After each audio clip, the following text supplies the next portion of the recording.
Okay, thank you for coming. It's my great pleasure to introduce our speaker, Libor Barto from Czech University. He's probably the smartest person I worked with. And today I hope he will prove it to you. Libor. Yeah, thank you, Dima, for a very nice introduction. So, yeah, and thanks for having me in this seminar. I will talk about a number of homomorphisms between algebraic structures. This is a joint result with William DeMeo and Antoine Mottet, also from Charles at that time. So, yeah, I'll just start. So here is some motivating calculation. So let's fix a set, just set without any structure, say of size 16.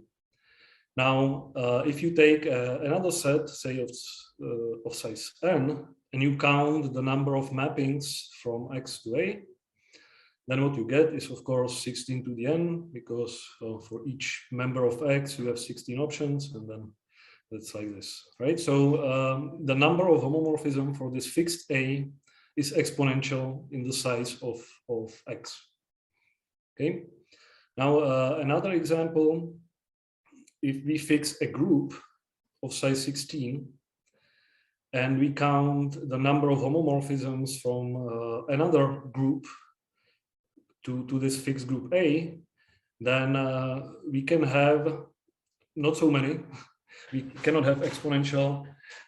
Actually, the number of homomorphisms is at most n to the fourth by some simple estimation. I will get to that, why this is true.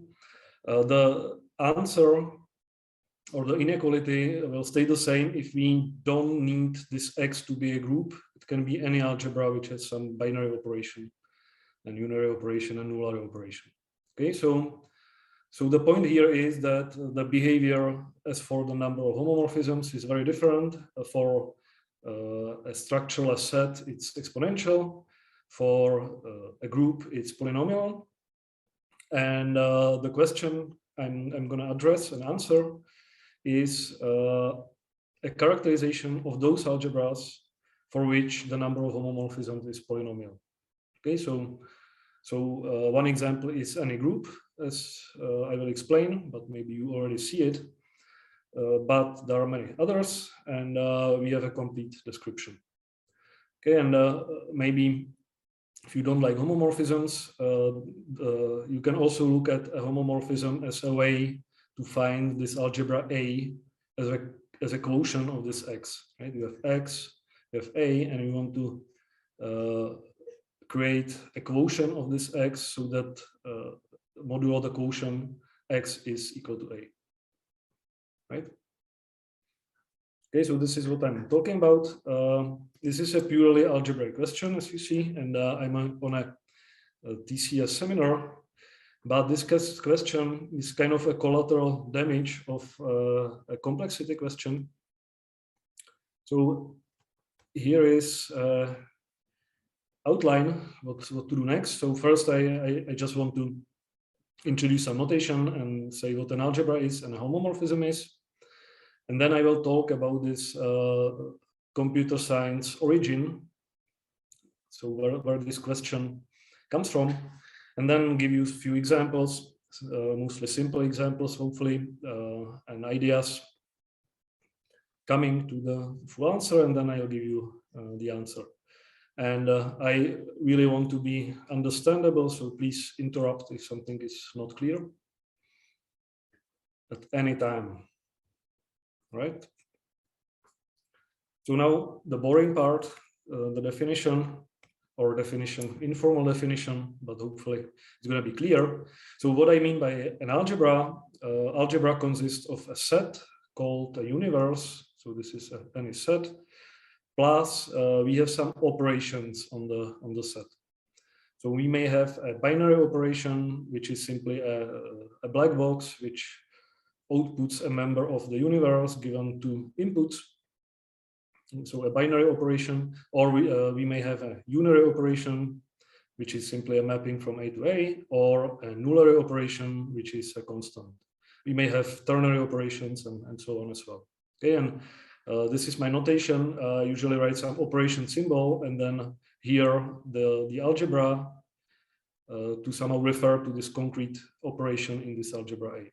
Okay, so for example, a group is actually algebra of this kind of sort. We have multiplication, we have inverses, and we have the constant neutral element. Okay, so the next concept is a similar algebra. Similar algebra is simply an algebra which has the same number of operations of the same arity. So this X here is a similar algebra. This dot in X is a binary operation on X, and this is a unary, and this is constant. Okay, and the final concept is a homomorphism. It's like the same as a homomorphism in group theory or ring theory. A homomorphism is a mapping between universes that preserves operations. So here is just an illustration what it means for a binary operation to be preserved. So if you take two elements of X, this X and Y, multiply them in X, and then apply the homomorphism, then what you get is the same as if you first apply the homomorphism and then multiply them in A. Okay, so I guess this is that you are familiar with this, at least I hope. So this is the same for unary operations. First apply the operation, then apply homomorphism. It's the same as if you do it the other way around. And preserving constant simply means that one constant is mapped to the corresponding constant in the other algebra. Okay, so algebra for me is just a structure in model theory which is restricted to operation symbols. Aha, how can I interrupt you if you mute me? That's, I guess. Yeah, that's a question to me, Nikolai. Sometimes there is background sound from you, so in this case, I mute you. Yeah, so and now it's hard to hear you, so maybe you should speak loud. Yeah, sorry. Now. Yeah, now it's now I can hear you. So say it again. What is similar algebra? Similar algebra is an algebra which has the same number of operation as the original algebra, and the corresponding operation have the same arities. So we say that some algebra X is similar to another algebra. Yes. It's a relationship between two algebras. So if two algebras are similar, it makes sense to talk about homomorphisms. Okay, otherwise it doesn't. Okay.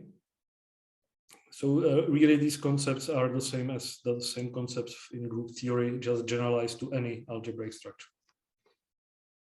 All right, so there are no more questions. Move on. So these are the only definitions, I believe. So so now about the origin of the question. So here is a family of computational problems. Constraint satisfaction problem, and this is parameterized by a relational structure. I'm not going to define it because it's not relevant for this talk. I just want to mention a few facts about these problems. So for each relational structure, we have one computational problem called CSP over A, over the structure. What is the computational problem? On input, we are given a similar structure, and the question is to decide whether there exists a homomorphism from the input structure to the fixed structure. Okay, so again, I'm not giving a definition of relational structure if you don't know it. I just wanted to say that choosing different A's give you various computational problems, and many important problems are covered like this. So for example, choosing appropriate A, you get a three-sub problem. Choosing different A, you get say coloring problem, graph coloring problem, or problem of solving systems of linear equations over finite fields, and so on and so on. So this was a popular topic. Now, by a very excellent result of Bulatov and independently of Dimajuk, we have a full classification of these problems into classes like solvable in polynomial time or NP-complete. Okay, so now the complexity of all CSPs like this is understood. And the third point is that the methods, how this great result was achieved was by using algebras. Okay, so it was a bit strange to me that the corresponding problem for algebras, which is defined here, was not so well studied. So we looked at it. It was studied somewhat in 1 or 2 papers before this one. But that's about it. So what is the problem? CSP over an algebra. So here A is an algebra, a fixed algebra, and we are defining a computational problem where on input we are given a similar algebra, and the question is whether there exists a homomorphism. Okay, so this is the original question we kind of studied. Few points. It's not apparent, but it covers more computational problems, meaning if something can be formulated as CSP over relational structure, it can also be formulated as a CSP over algebra. But there are algebras for which it's not clear whether there is corresponding relational structure. Okay, so this is more general framework. So say complexity classification would be more interesting. It would cover a larger area of computation. Yeah. I'm sorry, I have a question. Every algebra can be simulated by a relational structure Yes. because, Yes. for example, binary function can be simulated by ternary relation. So yes. Then how come that the CSP over algebra is? Yeah, good question. Yeah, I understand.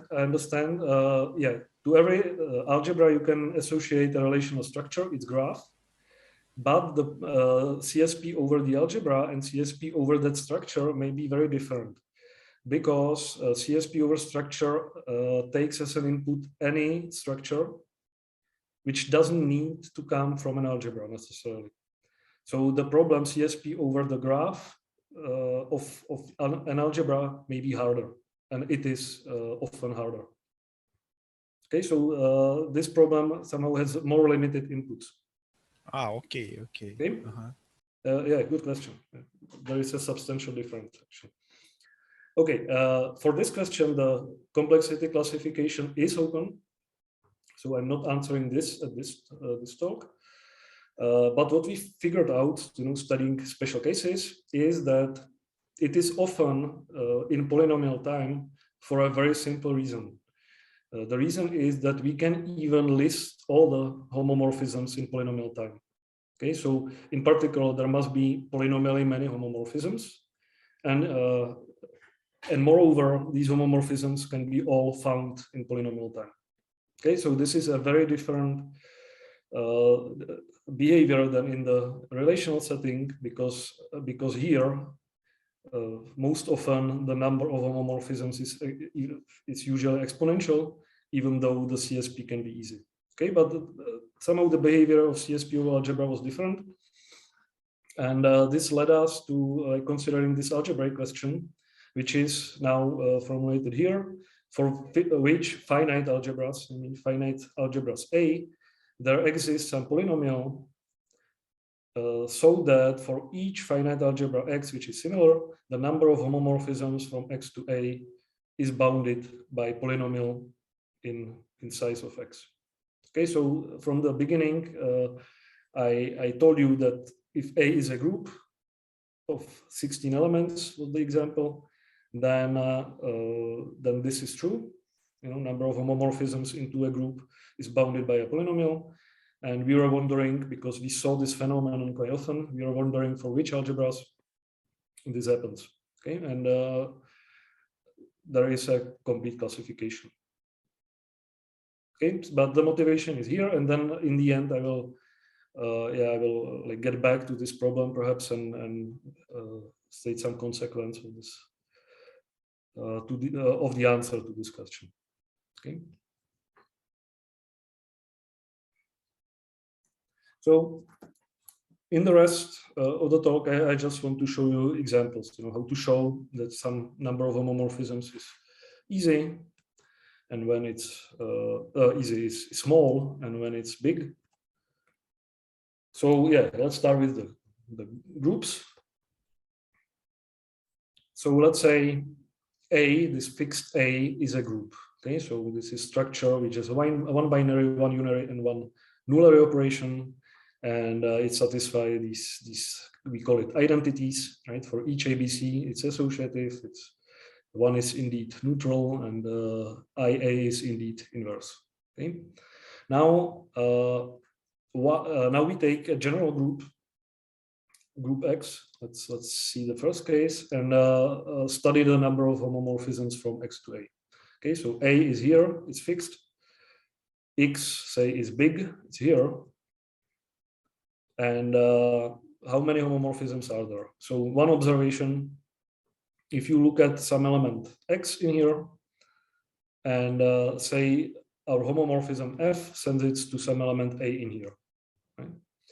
Then just because F is a homomorphism, we also know that if I multiply X by X, then F must send this element to Fx times Fx, where this multiplication is in X and the second one is in A. So what this tells us that Fx squared must be A squared, right? So whenever I know that the value of X under F is A, then I also know that X squared is sent to A squared, and you see that the whole subgroup generated by this element X must, I know what the F does, right? The simple image determines all the images here, okay? So now if I take an element which is outside the subgroup generated by A, some yet another X prime, then some simple group theory tells us that the subgroup generated by X and X prime is at least twice large, right? And again, if you give me, if you know where F sends X prime, then you know the value of F on every member of the subgroup generated by X and X prime. Okay, and so on. If I pick yet another element X double prime and generate a subgroup, it's going to be again twice bigger than what I have, at least twice bigger, right? And again, F is determined by these values. So this tells me that to determine F, I only need logarithm X to know images of this number of elements. So the number of homomorphism is at most A to the logarithm of X, which is polynomial. Okay, so this is a simple reason. Simply, just to recap, homomorphisms are determined by images on generators, and every group has small generating set. So may I ask a short question? So, sure. And to see that each time you have at least twice many elements, you just probably multiply. Is it enough to just multiply all previous elements by x2 prime? Yes. That's it, right? Okay. Yeah. Yes. Absolutely. That's a coset, at least a coset of yeah.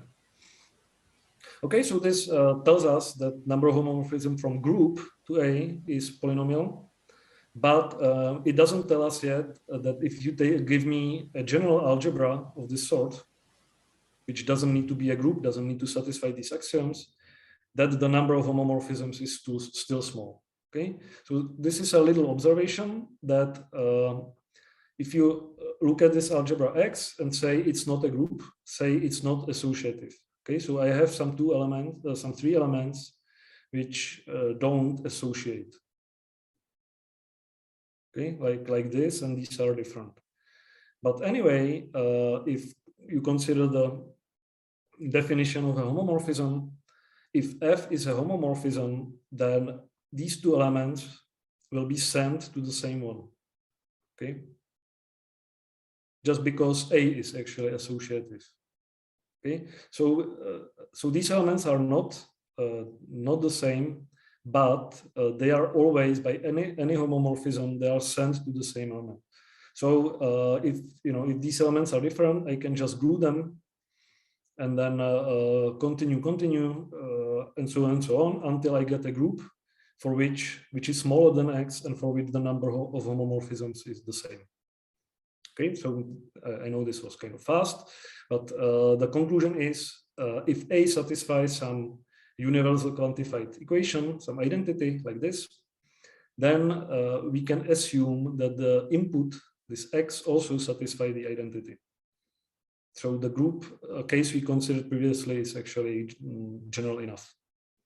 Okay, so this is one little observation which is helpful, and this settles the group case. Perfect. So some different. Yeah. Wait a second. It seems that you have proven the theorem that for every finite group, the number of homomorphisms is polynomial, right? Yes. Okay. Yes. Yes. That was the aim of this example. So another example, which I'm showing to introduce like one more observation. So say we are considering this two-element algebra. It has domain 0, 1, and one single binary operation, which is actually a NOR, right? So negation, or if you consider 0 as being false and 1 as being true. Okay. Now, and again, we want to know what is the number of homomorphisms. It is actually hard if you don't get to study this per se, but it's hard if you don't get this idea which is sketched here. So this NOR is a Schaefer stroke. So you can express actually any operation as a term operation in this dot. Okay. So if I haven't messed up, this definition defines in A the operation A plus B modulo 2.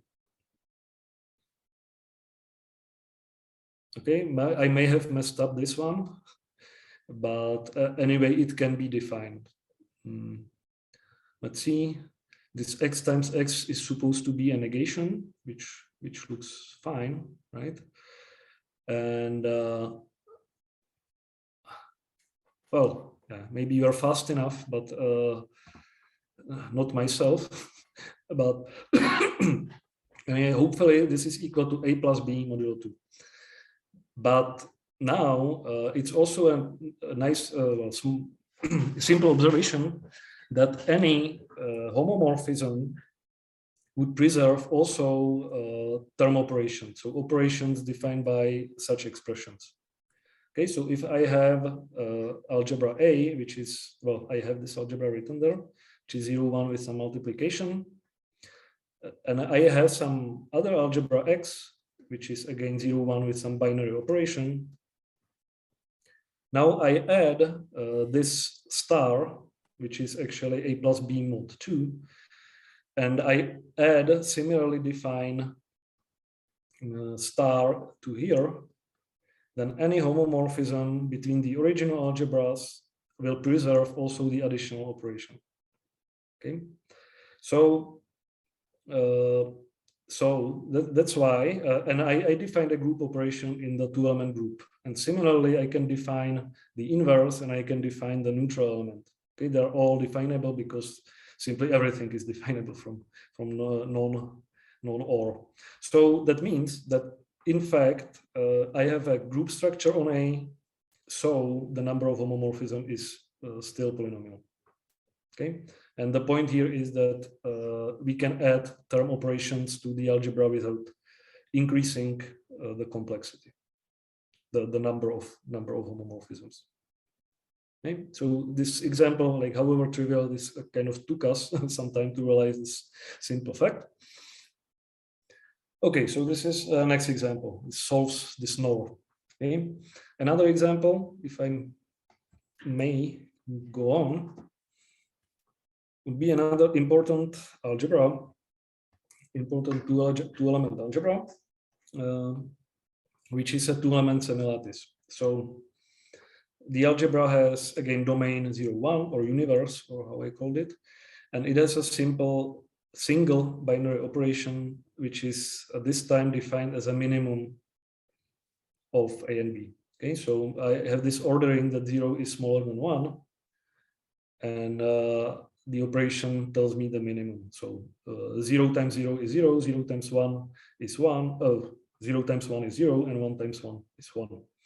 So in general, this is an example of a semilattice, and in general, a semilattice is an algebra which is single binary operation, and the binary operation can be defined as the infimum operation with respect to some ordering. Okay, so for example, this is a picture of a semilattice. In this semilattice, say 5 times 4 is 1 because it's the infimum.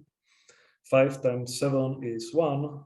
Okay, and 3 times 3 is 3, and so on. And this can be described axiomatically. The operation dot is associative, idempotent, and commutative. Okay. And now again we ask, well, I claim that the number of homomorphisms to this algebra is polynomial. It's actually linear in this case. Okay, so why is that? So I have this picture here. A is a semilattice, and because semilattices can be described by identities, using this observation that we can enforce identities from the first example, we can now assume that this X, this big X, is a semilattice. Okay, so imagine some picture here. It is the operation here is the infimum operation in some ordering. Okay, something like this. And now I will study the pre-image of 1 with respect to a homomorphism F. Okay, this is this blob in here. What can we say? So what can we say is, for example, that this is closed under infimum. So if X is if Fx is 1 and Fx prime is 1, then also Fx times x prime, the infimum, is 1. And this is again trivial because F is a homomorphism. This expression is equal to Fx times Fx prime, which is 1 times 1, which is 1. Okay. So this pre-image of 1 under F has a minimal element. Okay, so this is one observation. The second observation is that whenever something is in a pre-image of 1, then everything above it is in the pre-image of 1. Okay, so all the elements above the minimum 1 are actually mapped to 1 using this F. This is like similar complexity as this proof here. Okay, it's very basic computation. But what this tells us that actually the mapping, the homomorphism F, is just determined by giving the minimal element here. Okay. In other words, the number of homomorphisms is at most X or X plus 1 because this set can be empty or so. Right? And why there is a minimal element there? Yeah, because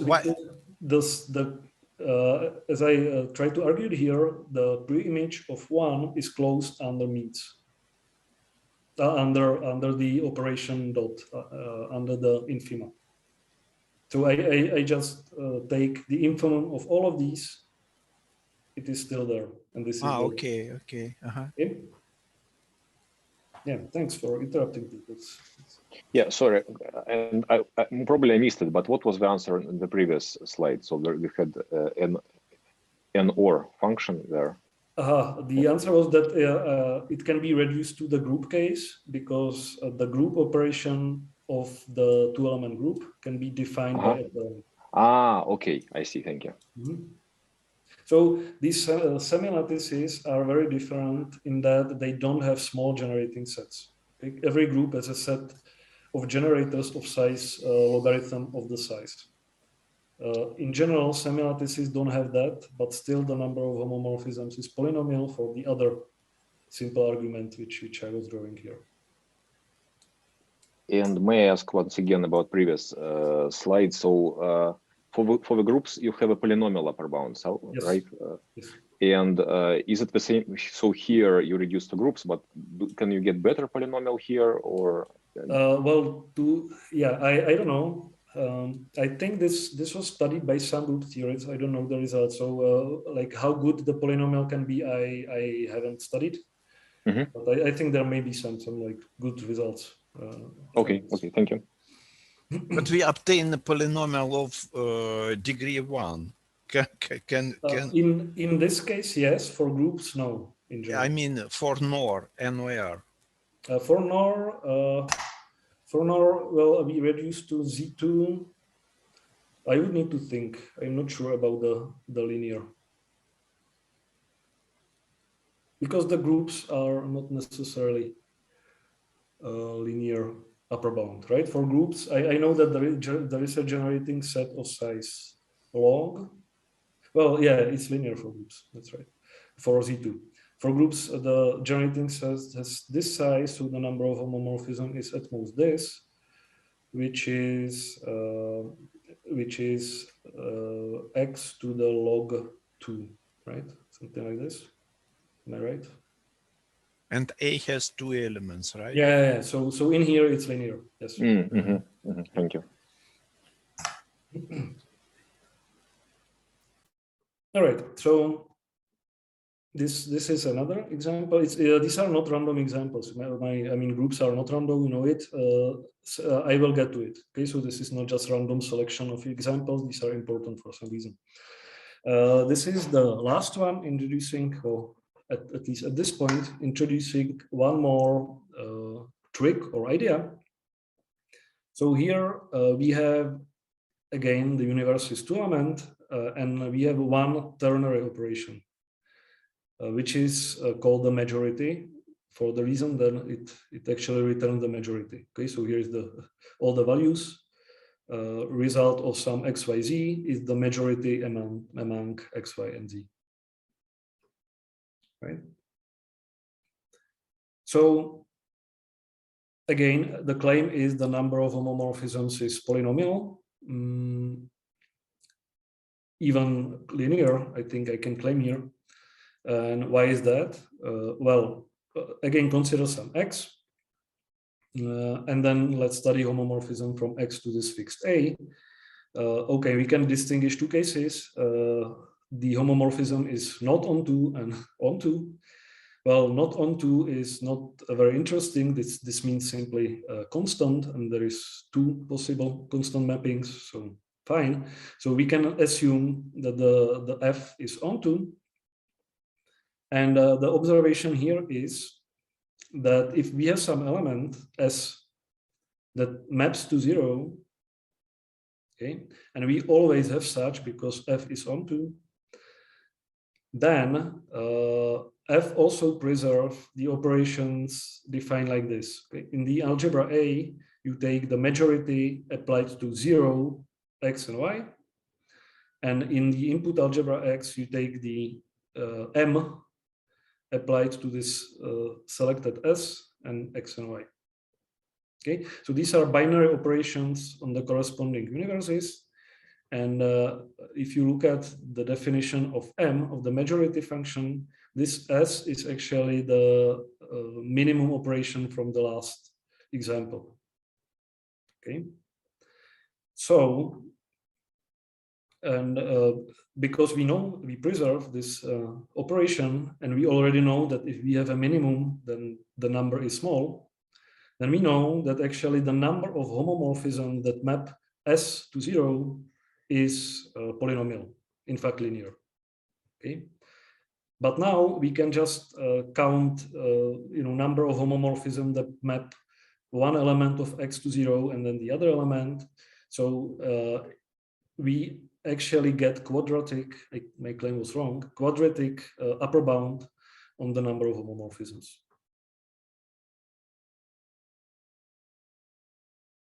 Right?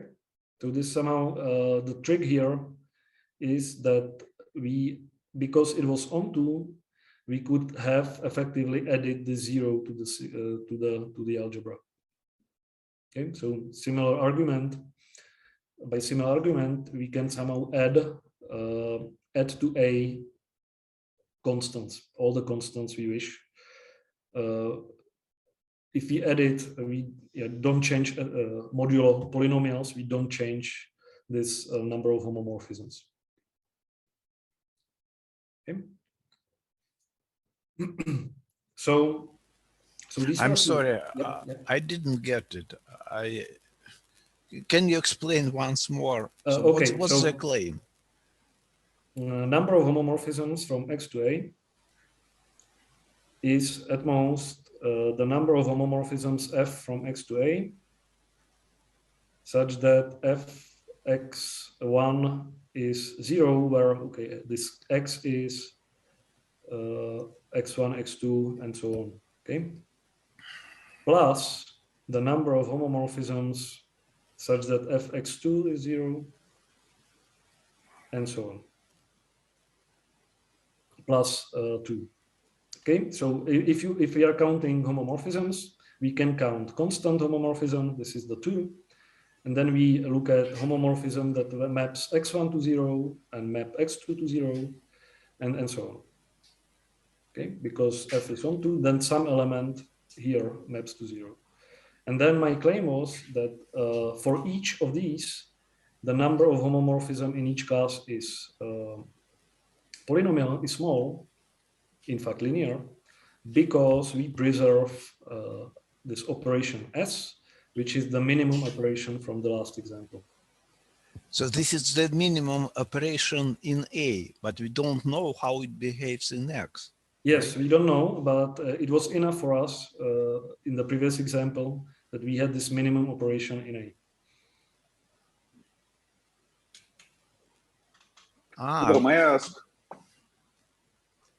like here you care about 0, but if we replace 0 by 1, then we get something like maximum, which is still similarities. Then why do we care about 0? Well, this tells me in general, if this is not this concrete A, but general algebra, that I can add any constant I wish. You know, this argument tells me. You're right, in this very specific algebra, I kind of don't care, because 0 and 1 are both good for me. I see. So in general, we can take any S and we can substitute and we get similarities and we can use all the properties of the similarities.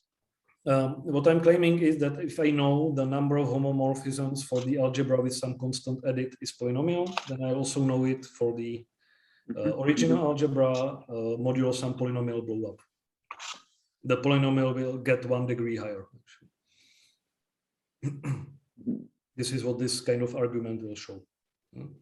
And for this concrete algebra, my base algebra was similar to this algebra.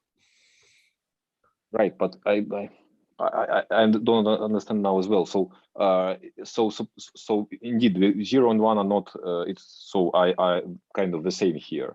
So why can't we just okay? We consider not onto homomorphism separately. There are 2 of them, but then we can just pick any element S, and we can consider this operation, and it is either minimum or maximum. And in both cases, the linear. So can we prove a linear upper bound then? Oh, okay, nice. Right. So I guess you persuaded me that in this case we would get linear as well. Okay, great. Right, but I just want, it's possible. I just wanted to present somehow the general argument which would work for any algebra. Okay, just right. It's just for to be sure that we understood correctly. Yeah, well, I would need to think, but I think so. Yeah. All right. So after this simple example, okay, and then some example where the number is exponential. Okay, it's not polynomial, and it's a simple example. I take 0, 1 and a unary negation operation.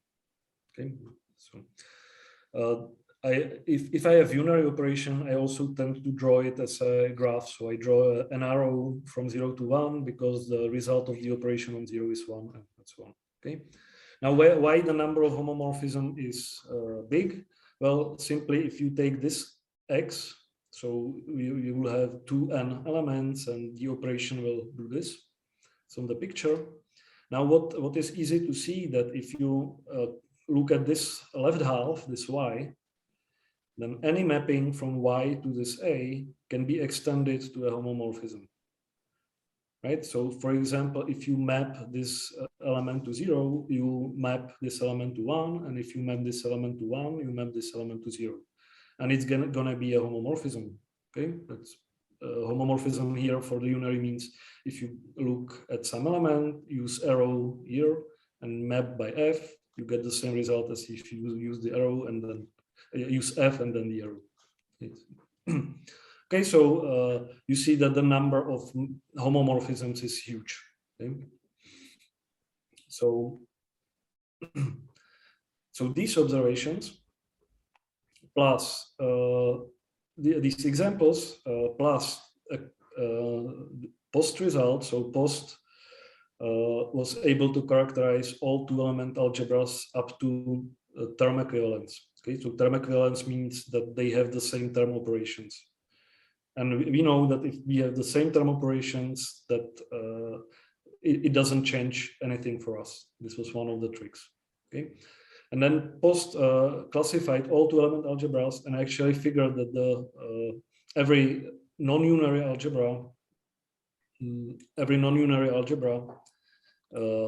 actually contains either the minimum operation or the majority operation or this group operation x plus y modulo 2. Okay, so from the positive results we get polynomial, and if it contains only essentially unary operations, we get exponential. Okay, so I didn't show you all unary, but it's not much more harder than this example here. Okay, so this is the result for two-element algebras. Now, well, for more element algebras, it's not that simple. But what we have here is that because we can add constants, there is a very nice, powerful theory in this case, saying something interesting about all algebras. It's called the time congruent theory. Okay, and we can use tools of the theory, and this is what we did in the work. And but somehow these simple cases I shown you are the base cases from which you build in a way the general result using some deep algebraic theory. Okay, let me just check time. Right, so now I have two slides which is trying to explain the general like lower bound and upper bound. Okay, so here is and it's not that specific anymore. I mean, yeah, don't have time to describe everything in detail now. But let me show you in which cases we have many homomorphisms, non-polynomial. Okay, so let's say this is a very simple situation of that sort. So let's say that for some fixed a, we have arbitrarily large algebras X such that in them there is a subset which is large. Okay, so Y, as in the unary case, something which is large, say, yeah, at least 37th root of X. In the previous example, it was X half, right? Y was half of the algebra. Now we have something sufficiently large. And then we have this property that we have in A two elements AB, such that any mapping from Y to AB can be extended to a homomorphism. Okay, so because Y is large and we have many homomorphisms, many mappings from Y to AB, namely to the size of Y, right? We get that the number of homomorphisms is at least this, and which is already big, namely 2 to the x to the 1 over 37, which is not polynomial. Okay, it's not exponential, but it's not polynomial. So, okay, so this is like a very simple reason that number of homomorphisms is not polynomial. And it turns out that actually this is the only reason that in all other cases, the number of homomorphisms is polynomial. Okay, and this condition has a translation to some standard algebraic terms. I will show you some characterization in the last slide. But the reason for hardness is really, a big number of homomorphism is really this simple. You have a small kind of free set in the algebra that you can prescribe any mapping to some two elements and then extend it to homomorphism. Okay.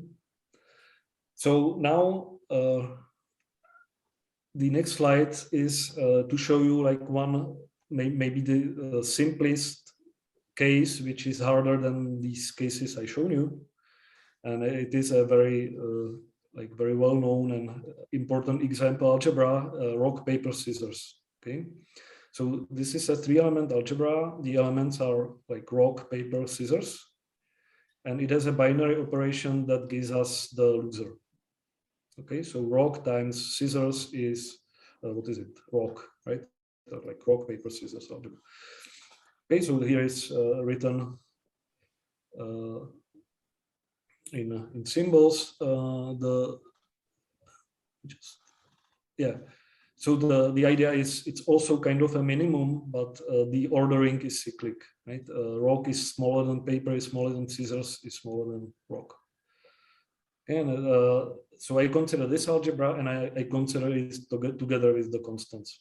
Okay, and for this algebra, the number of homomorphisms is polynomial, but the reason is slightly more complex. Maybe this slide will not be quite so understandable, but let me just try a bit. So, okay, let's take some algebra X, and we consider homomorphism from X to A. Now we consider this unary function defined by this formula. Okay, so it's a function that assigns to X times 0. So if we look at what it does in the algebra A, it sends 0 to 0 times 0, which is 0. It sends 1 to 1 times 0, which is 0. And it sends 2 to 2 times 0, which is 2. Okay, so this is the operation P in the algebra A, and it's drawn in this picture. You know, 0 is sent to 0, 1 is sent to 0, 2 is sent to 2. Okay, and now I consider the same operation but in X, okay, with the same definition. And this is my drawing of the unary operation in X in here. Okay, now we know that because this is a term operation, that F, the homomorphism, preserves this operation. And from this, it can be seen that if you look at the image of the set X under P in the algebra X, which is this set here, okay, I call it Z. If you look at image of this Z under F, it is in the image of P in the algebra A. Okay, so this like shady elements of X must be mapped to shady elements of A. Okay, it's really by definition of a homomorphism, because if you take an element, map it with F and then P, you must get the same result as if you map it with P and then F, which is just translated what I said. Okay, so this is this claim. If you define Z as the image of P in X, then FZ is a subset of 0, 2. But if you look at 0, 2, this is very similar to our operation minimum, right? The order is that 2 is smaller than 0. So that's why if we just restrict to F, we get only polynomially many things. Okay, so number of restrictions of homomorphisms to this set Z is only polynomial, actually linear, but yeah, who cares? We added maybe some constants already, so it's no longer that nice. But okay, so this is a number of homomorphisms, not homomorphism, number of restrictions of homomorphisms to this set Z. And now we fix one such restriction and consider how many Fs can have such a restriction. Okay, so again, observation, if we consider any X from X, right, something like this element here, if its P image, this guy, is mapped to 2,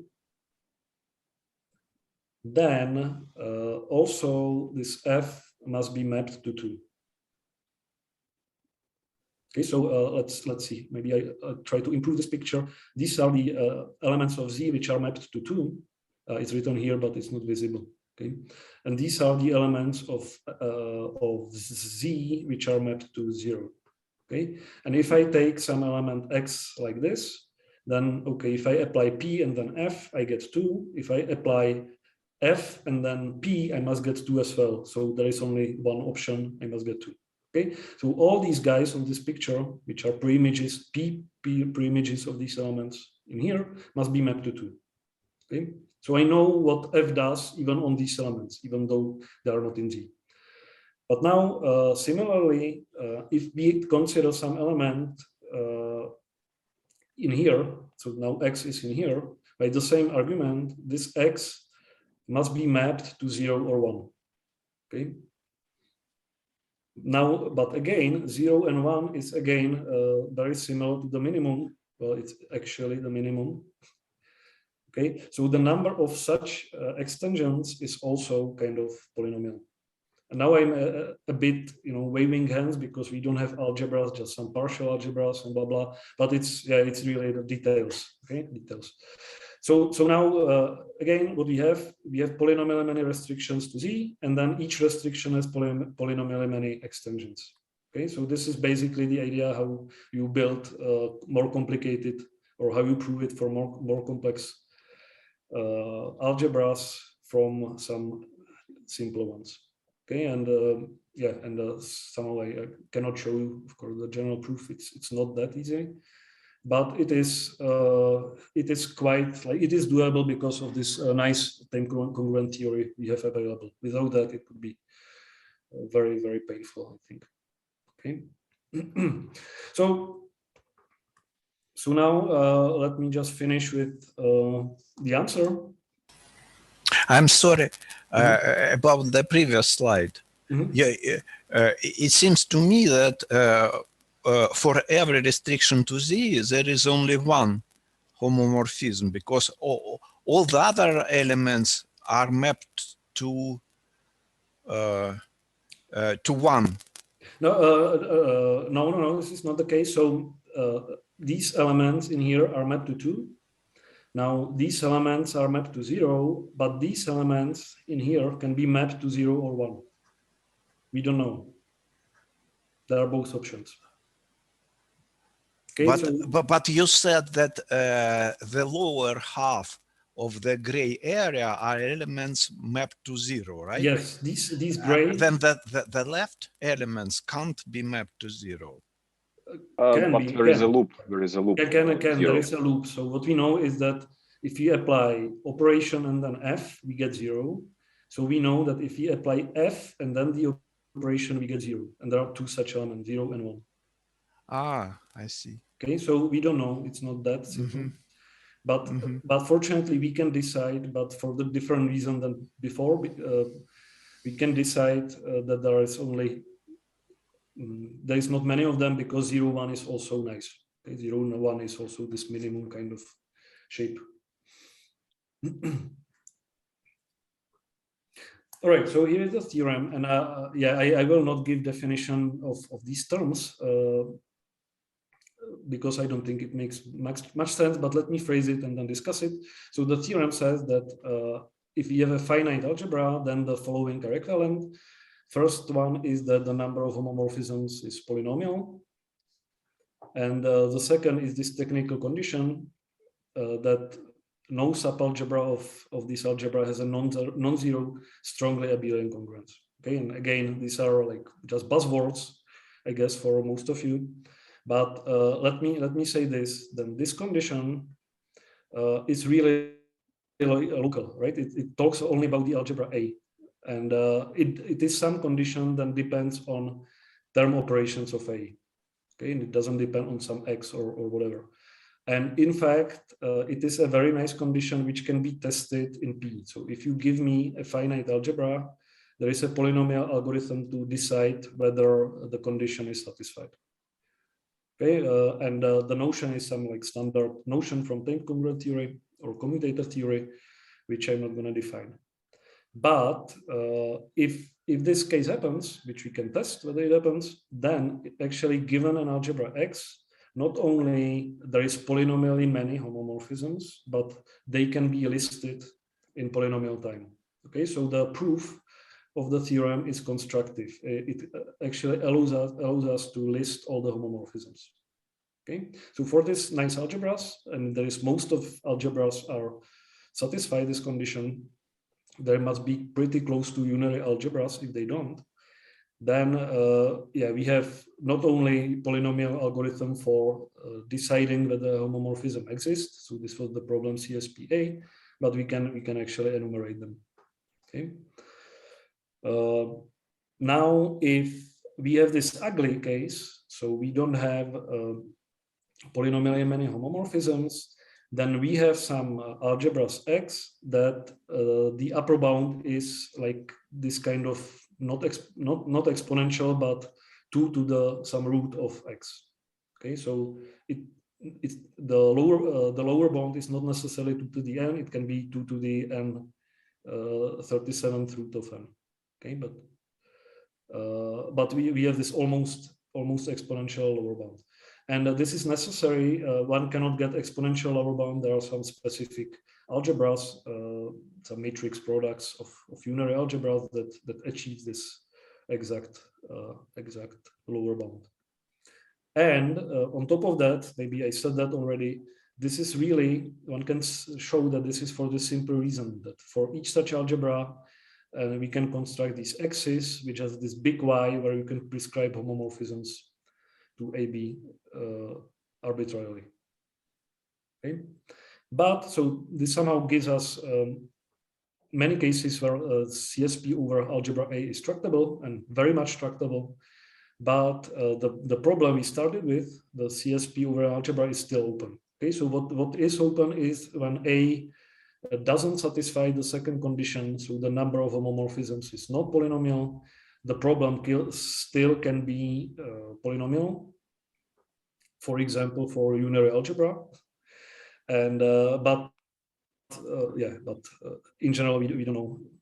We don't know the complexity, but somehow I found the question of number of homomorphism to a fixed algebra even more interesting than the problem we started with. So yeah, so I was quite happy with this result. All right, so thanks. That's it. Thanks. May I ask a question? So you haven't stated the property strongly abelian congruence, but how hard is it to check? So is it is actually hard. It is in polynomial time. It can be tested in polynomial time. The polynomial is not great, but it's not terrible. So one needs to somehow for all. Now I'm not quite sure, but I think for each like 4 tuple F elements, try to generate some relation out of them and check whether the relation contains something or not. Okay, so it's not a very like user-friendly complexity, but it is polynomial. And it is somehow meaningful property. So if you have a like natural example, not some artificial computer-generated one, then yeah, you can study, I mean, directly this kind of semantic. You can check it in syntactic way, on computer, but it's also nice semantic property.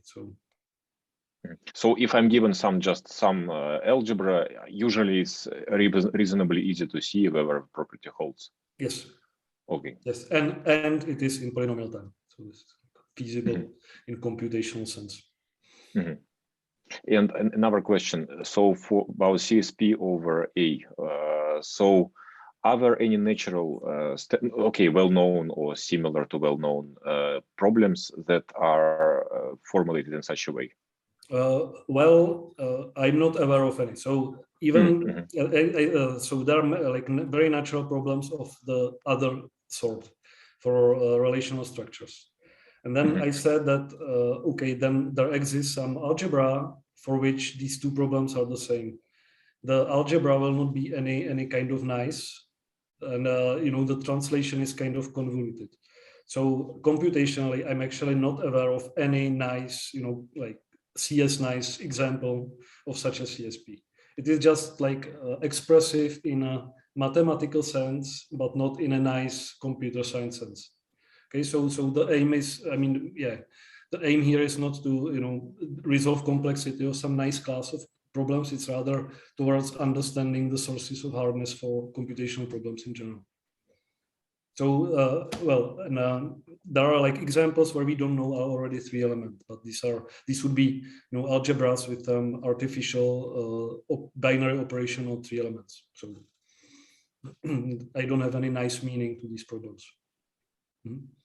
Thank you. Libor, I have a question. Yeah. Okay, Nikolai. About this theorem, you state the second condition in algebraic terms. And also you provide a very combinatorial condition, which is equivalent to negation of the second condition. Yeah, this one. Is it an easy consequence from the definition of strongly abelian conference? I don't know what is it. Or it requires some additional arguments to prove that if second condition fails, then we have some algebra X. Right. So if second condition fails, and then we want this family of x's, right? That which shows somehow easily that the number of is big. Then this is not a hard. I would not call it just like nonsense, abstract nonsense, but it's not hard. The thing is that this condition can be kind of easily shown to be equivalent to the fact that every term operation restricted to AB, to the set AB, term operation of A restricted to AB depends on at most a logarithmic number of coordinates. So this condition, this semantic condition, which I didn't define, implies quite combinatorially easily that some term operation depend on a low number of arguments. And from this, using standard kind of tricks, similar to free algebra constructions, you get this set Y, this X and set Y. Okay, so I don't think I can say it like completely exactly given limited time, but it's not hard. What I'm not sure is the other direction now. Whether the other implication can be also proved in some kind of elementary way. That's I don't know. I would need to think more. Thank you. Libor, what is if your algebra is a product of two algebras? Like, is it true that have polynomial many homomorphisms whenever each of them has polynomial many? So, and the same question about the complexity. Okay, let me check, because I think that I don't lie.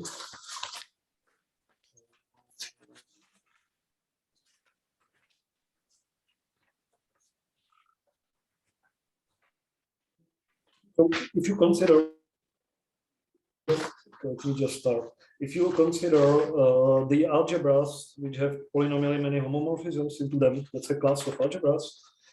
And this class is, I guess, closed under finite products and subalgebras, but not under quotients. About the complexity, I don't think I can. What is it? Right, confirmed. Case on my slide. So for some like very simple reason, it's closed under products and subalgebras, but not quotients. So that's And for the complexity, it's the same, yeah? For the complexity, well, I would need to think. I'm not that like fast. If you have two algebras, A1 and A2, I think it's either both of them is easy. True or trivially false. But I cannot decide now this fast. Okay. Thank you.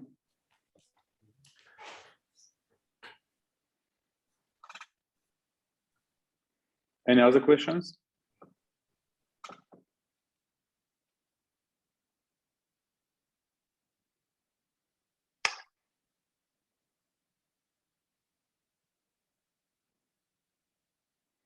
Okay. Thank you, Libor, for your talk. Thank you for listening. We should try to thank the speaker in some way. Yeah. Okay.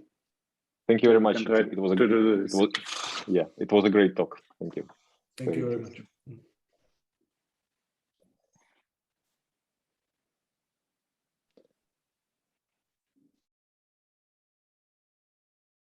Okay, so I think in the end I will announce the next talk. Just give me a second, sorry.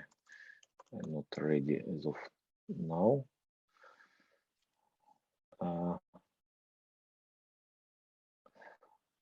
Okay, so next week we will have a talk by Anand Mahendran, who is also here. So the announcement will be sent by email. So and the next seminar will be in the class. Yeah, it's mixed, so it's in the yeah, class, I but see, still there but, is a Zoom. Yeah, right, in the class. Okay, thank you everyone for joining.